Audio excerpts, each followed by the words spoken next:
네, 전도는 전도하는 날만 하는 것이 아니라 우리의 삶 속에서 매일같이 이루어져야 되는 것이 전도입니다. 선교는 우리의 공동체를 통하여서 언어와 문화가 다른 곳에 가서 복음을 증거하는 것입니다.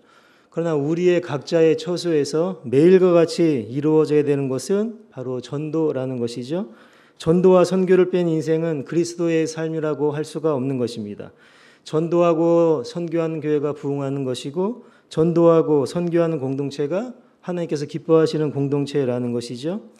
예수님께서 예루살렘에 입성하실 때 수많은 사람들이 외쳤습니다. 호산나 다윗의 자손이여 찬송하리로다.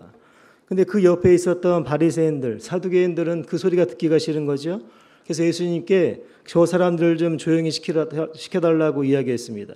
그때 예수님께서 만일 저 사람들이 소리치지 아니하면 돌들이 소리칠 것이다, 이런 말씀을 하셨습니다. 예수님께서 우리에게 그리스도가 되신다라는 이 복음이 이 세상에 증거되어야 될 소리라는 것입니다. 우리 모든 사람들은 죄와 사망으로 죽음 가운데 놓여져 있습니다. 모든 사람은 죽음이라는 한계 상황을 인식하고 있고 모든 사람은 다 죽을 수밖에 없는 것입니다. 그런데 사람들이 죽게 되는데 왜 죽게 되느냐? 바로 죄 때문에 죽게 된다라는 것이죠. 모든 사람들은 이 선고 아래에 놓여져 있습니다. 죄로 인하여서 사망에 놓일 수밖에 없는 존재. 그리고 그 죽음으로 끝나는 것이 아니라 그 사망 너머에는 하나님의 심판이 기다리고 있는 인간 현존이 들어야 될 소리가 무엇이냐?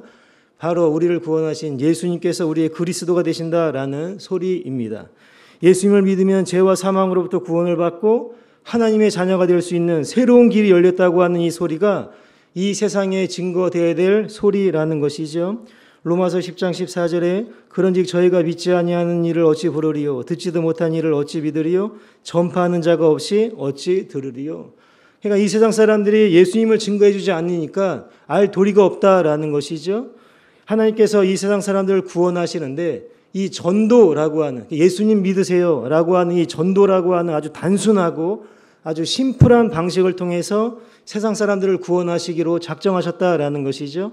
그렇기 때문에 우리가 이 땅에 존재하면서 가장 중요한 사명은 바로 예수님께서 죄와 사망으로부터 죽을 수밖에 없는 우리들을 구원하시기 위해서 이 땅에 오셨고 우리가 그리스도가 되신다라는 이 복음을 전해야 될 사명이 가장 큰 사명이다라는 것입니다.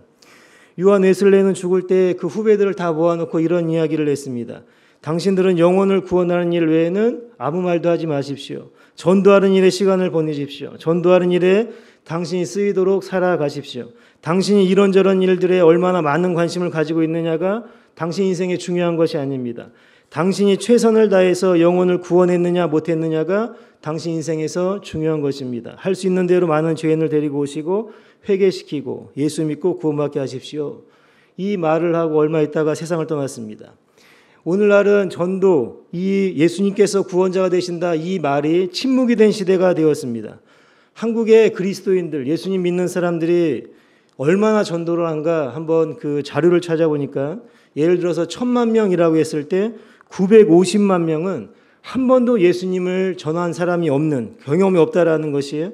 그러니까 전도하는 사람들은 1000만 명 중에서 50만 명 정도가 한 명 이상 전도했다라는 것이에요. 그러니까 한국에 전도하는 크리스찬이 몇 프로냐? 바로 5%도 안 된다라는 것이죠. 이것이 한국 기독교의 모습이라는 것이죠. 그러니까 많은 성도분들이 이렇게 생각을 하는 것이 이 전도라는 것을 은사로 생각한다라는 것이에요. 그러니까 각자의 받은 달란트가 있는데 나는 가르치는 은사가 있고 섬기는 은사가 있는데 전도하는 은사는 없다 이렇게 이야기하는 사람이 있습니다. 이렇게 전도라는 것을 분류시켜 놓고 내가 선택할 수 있는 어떤 선택 과목처럼 여기고 있다라는 것이죠. 여러분 전도라는 것은 은사가 아닙니다. 달란트가 아니라는 것이죠. 그래서 내가 그것을 선택할 수 있는 선택사항이 아니라는 것이에요. 김두식 목사님의 전도는 밥이다라는 책이 있습니다. 그러니까 전도는 간식처럼 먹고 안 먹고의 선택사항이 아니라 주식인 밥을 먹지 않으면 죽을 수밖에 없는 것처럼 전도하지 않으면 죽을 수밖에 없다라는 것이죠. 그리스도인이라고 하면 피해갈 수 없는 필수적인 요소가 무엇이냐? 바로 전도라는 것입니다. 예수님께서 이 땅에 오신 이유를 많은 성경에서 밝히고 있는데요. 누가복음 5장 32절에 내가 의인을 부르러 온 것이 아니요 죄인을 불러 회개시키러 왔노라. 마가복음 1장 38절에 이르시되 우리가 다른 가까운 마을로 가자 거기서도 전도하리니 내가 이를 위하여 왔노라 하시고 디모데전서 1장 15절에 미쁘다 모든 사람이 받을 만한 이 말이여 그리스도 예수께서 죄인을 구원하시려고 세상에 임하셨다 하였도다. 죄인 중에 내가 괴순이라. 예수님께서 이 땅에 오신 목적을 밝히고 있는데 다른 것이 아니라 전도하시러 죄인을 구원하기 위해서 오셨다라는 것이죠. 죄와 사망 속에서 하나님의 심판을 받을 수밖에 없는 사람들에게 하나님의 생명의 길로 인도하기 위해서 이 땅에 오셨다라는 것입니다. 그러므로 전도라는 것은 예수님의 목적이었고 예수님께서 세상을 떠나신 다음에 승천하신 다음에 제자들의 목적이었고 오늘날 이 땅에 살아가고 있는 우리들의 목적이 바로 전도라는 것입니다. 우리 성도님들 모이시면 많은 이야기를 합니다. 어디 가서 순대국밥을 먹고 왔는데 그 집 너무 맛있다는 거죠. 그러면 그 식당 어디냐고 물어봐가지고 한번 찾아가는 것이 우리의 모습이라는 것이에요. 뭐 냉면 이야기를 하면 오장동이 맛있는지 함흥냉면이 맛있는지 사동면옥이 맛있는지 서로 설전을 하면서 그 맛있다고 하는 집을 찾아가는 것이 우리 모습이라는 거죠. 그냥 자기가 먹어보고 체험한 집에 대해서는 맛있고 좋으면 그 식당을 자랑하는 것이 우리 모습이라는 것입니다. 근데 죄와 사망에서 죽을 수밖에 없는 그 자리에서 영원한 생명을 얻게 되는 그 영생의 맛을 본 그리스도인들이 어디 가서 냉면 한 그릇 먹고 와서 그 집 자랑하는 것 하지 못할 정도로 내가 맛본 영생의 맛, 그리스도의 복음을 증거하지 않는다고 하면 그 모습이 얼마나 우스꽝스럽겠는가라는 거죠. 우리 모든 사람들은 죽는다라는 사실을 알고 있습니다. 그리고 그 죽음 이후에는 하나님의 영원한 심판이 있다는 것도 알고 있는 것이죠. 또 동시에 예수님을 믿으면 그 영원한 심판에서 구원을 받을 수 있다라는 사실도 알고 있는 것입니다. 그런데 그 모든 사실을 알고 있음에도 불구하고 복음을 증거하지 않는다라고 하는 그 침묵은 뭐가 되겠습니까? 바로 주님 앞에서 죄가 된다라는 것이에요. 오늘 읽은 본문에 하나님께서 에스겔에게 임하시는 거예요. 에스겔아, 네가 저 악한 무리에게 너희들은 악한 사람들이다. 너희들은 하나님의 심판을 받을 것이다. 악에서 돌이키지 아니하면 하나님의 심판이 임할 것이다 라고 저들에게 얘기해 주지 않는다고 하면, 그래서 저들이 악인들이 죽는다고 하면 저 악인들은 자신의 죄 때문에 죽을 것이다. 그러나 그들의 핏값은 너에게 찾을 것이다. 지금 이런 이야기를 하시는 것입니다. 그리스도께서 우리에게 구원이라는 그 진리의 말씀을 세상에 증거하지 않는다고 하면, 그래서 그들이 예수님을 알지 못하고 죽는다고 하면 그들은 예수님을 믿지 않았기 때문에 죽는 것입니다. 심판을 받는 것입니다. 그런데 그들에게 그 복음을 증거하지 않은 그 핏값은 우리들에게 물어본다라는 것이에요. 사도 바울은 고린도전서 9장 16절에 내가 복음을 전할지라도 자랑할 것이 없으면 내가 부득불할 일임이라. 만일 복음을 전하지 아니하면 내게 화가 있을 것이미로다. 그러니까 복음이라는 것은 그냥 해도 되고 안 해도 되는 것이 아니라 안 하게 된다라고 하면 그들의 그 죄값을 내가 받게 된다라는 것입니다. 이런 복음을 전하지 않는 것은 주님 앞에 죄가 된다라는 인식을 가지고 있어야 되는 것이죠. 그런데 오늘날 그리스도인들은 이러한 인식이 없습니다. 전도를 꼭 해야 되는가? 아니 다른 사람이 하겠지. 전도팀이 하겠지. 그러면서 정작 자기는 전도의 삶을 감당하지 않는다라는 것이에요. 그렇다고 하면 전도하지 않는 게 무슨 죄인가? 그것은 주님의 명령을 불순종하는 죄가 되는 것입니다. 예수님께서 승천하실 때 우리들에게 가장 큰 명령을 내리셨습니다. 그 예수님의 가장 큰 명령을 지상대 명령이라고 합니다. 이 예수님의 지상대 명령은 지켜도 되고 안 지켜도 되는 것이 아니라 절대로 어겨서는 안 되는, 예수님께서 오시는 그날까지 우리가 꼭 지켜야 될 사명이라는 것이죠.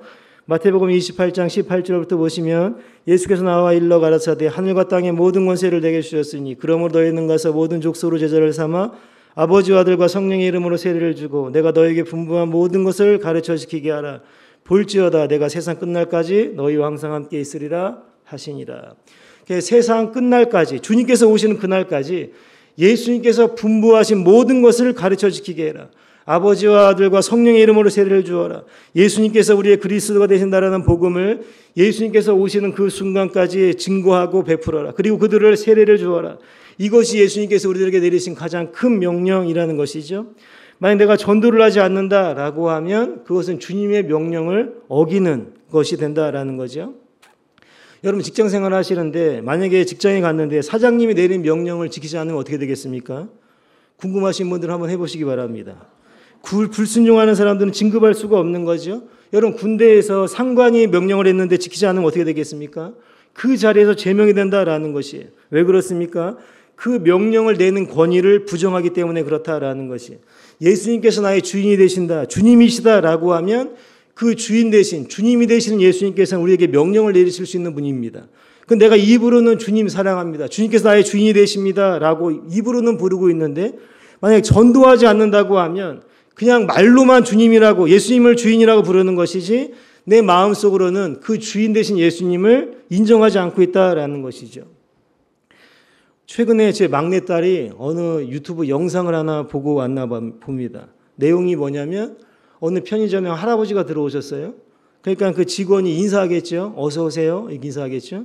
그 할아버지가 명령하지 마라. 어서 안 들어가고 천천히 들어갈 거다. 이런 이야기예요.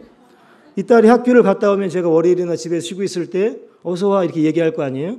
그럼 갑자기 신발 벗다 말고 얘기하는 거예요. 명령하지 마라. 천천히 들어갈 거다. 이러는 거예요. 밥을 먹을 때도 조금밖에 안 먹으니까 더 먹어. 그러면 명령하지 마라. 조금만 먹을 거다. 이렇게 얘기하는 거예요. 어저께 퇴근을 하는데 전화가 왔습니다. 아빠 나 운동화 사러 가야 되는데 빨리 돈 좀 보내라고. 제가 그랬습니다. 명령하지 마라. 돈 없다. 이런 얘기 했거든요. 이렇게 장난으로 하는 명령은 안 따를 수가 있는 것입니다. 그런데 우리 주님 되신 예수님께서 내리신 명령은 반드시 지켜야 된다라는 것이죠. 하나님께서 요나 선지자에게 너는 니느웨로 가서 복음을 증거하라고 했습니다. 그런데 요나가 하나님의 명령에 불순종했습니다. 하나님의 명령을 따르지 않고 다른 곳으로 갔습니다. 그 결과 어떻게 되었습니까? 물고기 밥이 되었다라는 것이죠. 여러분이 하나님을 사랑하시고 예수님을 사랑하신다고 고백하고 있는 것이죠. 그러면 그 사랑하는 증거를 보여줘야 된다라는 것이죠. 인도 선교사 중에 캠브리지 대학을 수석으로 졸업한 헨리 마틴 선교사님이 있습니다. 이분이 굉장히 온유하신 분인데 유독 예수님에 대해서 누군가 모욕을 하면 견디지 못하는 분입니다. 이분이 인도 선교사로 파송 나갔을 때 힌두교 한 명이 와가지고 예수님을 모욕했습니다. 그러니까 이 온유하신 선교사님이 화를 내면서 이런 이야기를 했습니다. 그리스도께서 영광을 받지 못한다면 나는 참을 수가 없다. 그리스도가 이렇게 불경스럽게 당신에게 여겨진다면 이 순간이 내게는 지옥이다. 만일 어떤 사람이 당신의 두 눈을 뽑아버리고 왜 이렇게 고통스러워하냐고 묻는다면 당신은 말이 되겠습니까? 마찬가지입니다. 나는 그리스도와 한 몸이기 때문에 예수님께서 모욕을 받는다면 내 영혼이 잘려 나가는 고통을 받습니다. 이런 이야기를 했다는 거예요. 우리에게도 예수님과 나는 한 몸이라는 예수님께서 포도나무 그린 그 가지다라는 그 한 몸 의식이 있었으면 좋겠습니다.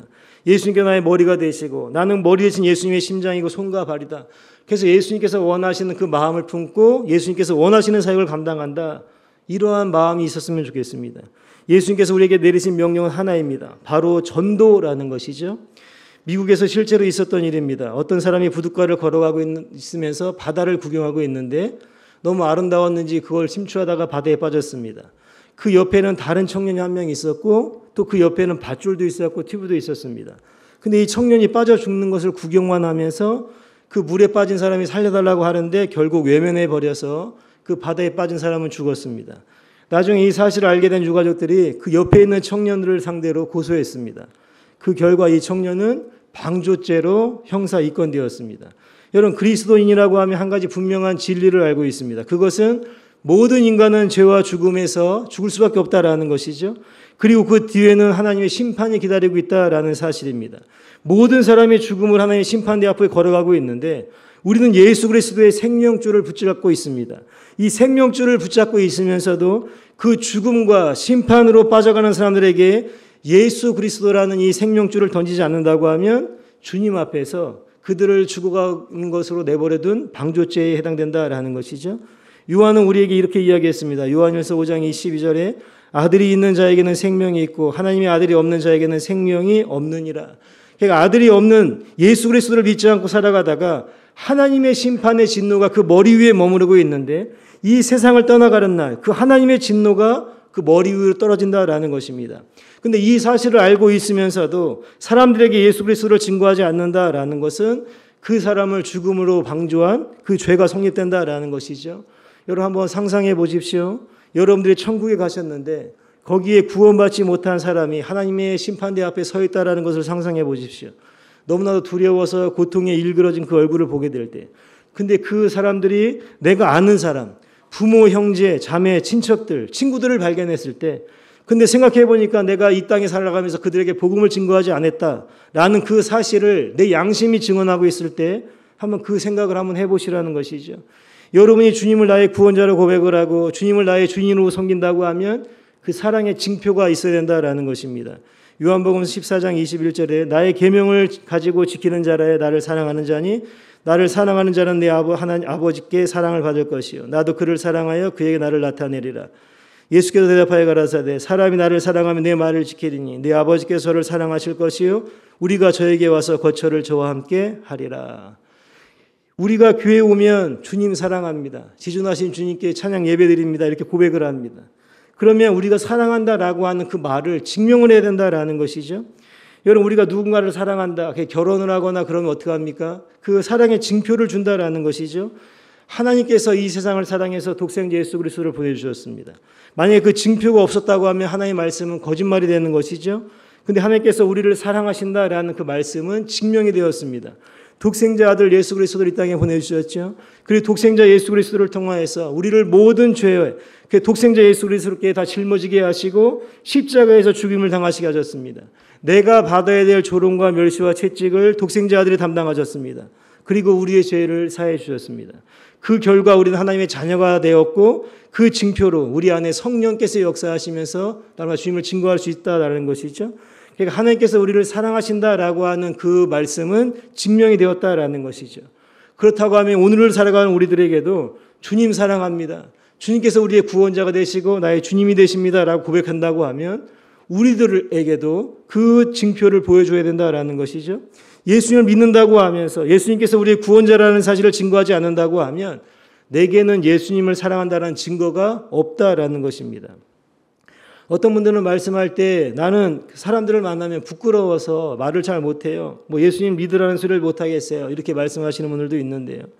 예수님께서 이렇게 말씀하셨습니다. 누가복음 9장 26절에 누구든지 나와 내 말을 부끄러워하면 인자도 자기와 아버지와 거룩한 천사들의 영광으로 올 때에 그 사람을 부끄러워하리라. 여러분 예수님께서 구원자가 되십니다. 아주 예수님께서도 단순하고 어찌 보면 미련한 방법으로 지금 세상 사람들을 구원하시려고 하는데 이렇게 말씀드리는 것이 사람들에게 부끄러워서 말을 못한다라고 하면 이제 재림지로 오신 예수 그리스도께서 우리들에게 나는 너가 너무 부끄럽다 이렇게 말씀하시는 순간 그 인생 끝난다라는 것이죠. 우리가 주님을 부인하면서 주님을 증거하지 않으면서 주님 사랑합니다. 주님께서 나의 주인이 되십니다. 이렇게 고백하는 것은 거짓말이라는 것이죠. 여러분 연애할 때 말을 많이 하죠. 하늘의 별도 따다주고 돈 들어가는 거 아니니까 사랑하다고 하고 예쁘다고 하는 것이죠. 근데 사랑이라는 것이 뭡니까? 그냥 말로만 하는 것입니까? 내가 사랑하는 사람이 몸이 아픈데 그냥 약 한 봉지 사가지고 갈 성의조차도 없다고 하면 그것이 사랑이겠습니까? 이 사랑을 내가 사랑한다라고 하면 그 사랑하는 사람이 원하는 것을 해주는 것입니다. 근데 그 사랑한다고 하는 사람의 말을 들어주지도 않으면서 입으로만 말로만 나는 너를 사랑한다라고 말한다고 하면 그 말이 얼마나 거짓되고 모순되겠나라는 것이죠. 예수님께서 원하시는 것이 있습니다. 누가복음 15장 7절에 내가 너희에게 이르노니 이와 같이 죄인 하나가 회개하면 하늘에서는 회개할 것 없는 의인 99으로 인하여 기뻐하는 것보다 더하리라. 한 명이 돌아오는 것이 이렇게 기뻐한다라는 것이죠. 주님께서 기뻐하시는 것은 죽을 영혼이 주 앞에 돌아오는 것이다라는 것이. 주님을 사랑한다 고백했다라고 하면 그 예수님께서 우리의 구원자가 되시는 그 예수님께서 기뻐하신 일을 할 때 여러분들은 주님을 사랑합니다라는 그 고백이 증명이 된다라는 것이죠. 그럼 어떻게 되겠습니까? 다 전도해야 된다라는 것이. 전도하지 않으면 주님을 사랑하지 않는다라는 것을 내가 증명하고 있다라는 것이에요. 우리가 전도를 해야 된다라는 것이. 요한복음 5장 24절에 내가 진실로 너에게 이르노니 내 말을 듣고 또 나를 보내신 이를 믿는 자는 영생을 얻었고 심판에 이르지 아니하나니 사망에서 생명으로 옮겼느니라. 우리가 전도하러 나가면 무슨 말을 할지 걱정하지 말라는 것이에요. 요한복음 14장 26절에 보혜사 곧 아버지께서 내 이름을 보내줄 성령 그가 너에게 모든 것을 가르치시고 내가 너에게 말한 모든 것을 생각나게 하시니라. 여러분이 아는 것이 아니라 예수님께서 보내신 하나님의 영으로 이 땅에 오신 우리 마음 가운데 충만하게 임하신 그 하나님의 성령께서 말씀을 해주신다라는 것이. 로마서 10장 8절에 그러면 무엇을 말하느냐 말씀이 내게 가까워 내 입에 있으며 내 마음에 있다 했으니 곧 우리가 전파하는 믿음의 말씀이라. 우리가 전도하기로 주님의 말씀에 순종하기로 한다고 하면 주님께서 언제나 함께 계신다라는 것이에요. 마태복음 28장 20절에 내가 너에게 분부한 모든 것을 가르쳐 지키게 하라. 볼지어다 내가 세상 끝날까지 너희와 항상 함께 있으리라 하시니라. 여러분들 예비된 영혼들 많이 있는 것입니다. 나가서 전도하게 될 때 그들이 주 앞에 돌아오는 역사가 있다라는 것이죠. 제 아들이 지금 고등학생인데 초등학교 때 배구를 했습니다. 그래서 배구부 애들을 한번 데리고 오면 15명, 20명씩 데려오거든요. 그 좁은 집에. 그래서 간식을 주고 항상 같이 놀았어요. 그 중에서 허지영이라는 그 아이가 있는데 게임을 굉장히 잘해서 맨날 저희 집에 그 거실에다가 게임기 설치해놓고 막 게임하고 그랬습니다. 초등학교 때. 그리고 이제 중학교가 다른 중학교를 가고 고등학교를 다른 고등학교를 가니까 만날 일이 없는 거예요. 근데 최근에 제가 퇴근을 하는데 저희 집 앞에 그 재영이가 걸어가는, 키도 굉장히 크더라고요. 그래서 이제 인사를 했어요. 그리고 나서 헤어졌습니다. 그리고 그 다음날 퇴근을 하는데 저 가오리역에서 또 만났어요. 창문을 열고 인사를 했는데 그 친구랑 같이 걸어가면서 같이 인사를 했거든요. 그래서 제가 제 아들한테 얘한테 그 교회 오라고 얘기를 해라. 그래서 그냥 아빠가 시키니까 카톡을 보내고 전화를 한 거예요. 그랬더니 교회를 오겠다고 하는 거예요. 그냥 어떤 다른 설명도 안 하고 어느 교회인지도 물어보지도 않고 그냥 교회를 오겠다는 거예요. 그래서 교회를 오는데 오전에 중고등부 예배를 드리고 오후에 청년부 예배를 드리고 오후 예배를 또 드린다라는 거예요. 청년부 예배와 오후 예배는 같이 겹치니까 예배를 못 드리고 청년부 예배를 드리면 되겠다라고 했는데 이 학생이 주일날 연락이 안 되는 거예요. 오는지 안 오는지도 모르겠고. 근데 알고 보니까 그 엄마를 모시고 버스를 타고 온 거예요. 그래서 그 어머니가 저쪽에 앉으셔서 담임목사님 설교를 들으시면서 막 우셨다는 거예요. 그러니까 전직은 하나님께 있는 것인데 그동안 내가 살려고 발버둥 쳤던 내 자신이 너무나도 원망스럽고 또 나를 위해서 앞서가서 일해 주시는 그 하나님께서 나를 대신해서 일해 주신다. 그 사명이 너무 감사해서 말씀을 들으면서 울었다는 거예요. 예배 끝나고 담임목사님도 뵙고 갔는데 그래서 이제 떠났잖아요. 근데 이제 연락이 왔습니다. 이번 주일날은 그 어머니가 그 오전 예는 어떤 일이 있어서 못 오시는데 오후 예배를 나오시겠다는 거예요. 그래서 본인이 버스를 타고 오셔서 예배를 드리고 가겠다. 그런데 제가 이 말씀을 왜 드리냐면 처음에 제 아들 친구를 그냥 전도, 그러니까 교회 와라라고 했는데 어머니를 모시고 왔어요. 근데 어머니가 저에게 오셔서 예배를 한번 드리고 그 아들도 중고등부 예배를 드리고 너무 좋다고 하면서 그 형이 고등학교 3학년인데 키도 크고 굉장히 잘생겼다고 합니다. 그런데 어느 교회를 다니다가 상처를 받아서 안 나가고 있는데 좋은 교회를 선택하고 있다는 거예요. 그래서 이 어머니가 그 아들을 전도하고 있다는 거예요. 그래서 만약에 전도가 된다고 하면 그 가족이, 그러니까 두 아들과 그 어머니가 같이 교회로 오게 된다라는 것이. 그래서 우리가 예상하지 못했던 그냥 감동에 의해서 문자 하나 보냈는데 갑자기 그 학생이 교회를 오게 되고 어머니를 따라오게 되고 그 어머니가 다시 한번 그 아들, 큰 아들을 전도하는 이런 그 사명으로 이어지게 있다라는 것이죠. 여러분들의 생각을 하지 마시고 여러분들의 감동을 주시는 대로 그 부모, 형제, 자매들에게 예수님을 증거하게 될 때에 그 예수님께서 역사하시는 그 능력은 성령께서 하시는 것입니다. 여러분들이 하시려고 하지 마시고 성령께 맡기시면서 그 영혼들, 예비된 신자들에게 복음을 증거하게 될 때에 하나님께서 역사해 줄 줄로 믿습니다. 그래서 우리 새생명 전도축제 때 이충주 이 배우 오시잖아요. 뭐 잘 모르시고 초청하신 것 같아요. 전에 있던 교회에서 저분이 오셨는데요. 저분이 교회 오시자마자 모든 남성분들은 다 오징어가 됩니다. 그거 잘 모르시고 하신 것 같은데 굉장히 잘생겼습니다. 조각 같아요. 그래서 어린 아이부터 80 넘으신 권사님들까지 사진 찍으시면서 막 반했다고 하시는데요. 그러니까 전도하시고 증거하셔서 우리 교회가 날마다 믿는 자의 수가 더해지고 성령이 역사하시면서 지금까지 아름다운 교회를 수많은 영혼들을 구원의 반열에 체험받았는데 앞으로 우리 교회를 통하여서 얼마나 많은 영혼들을 하나님의 돌아오게 하는 귀한 사명을 감당하기 위해서 우리를 불러주셨는가.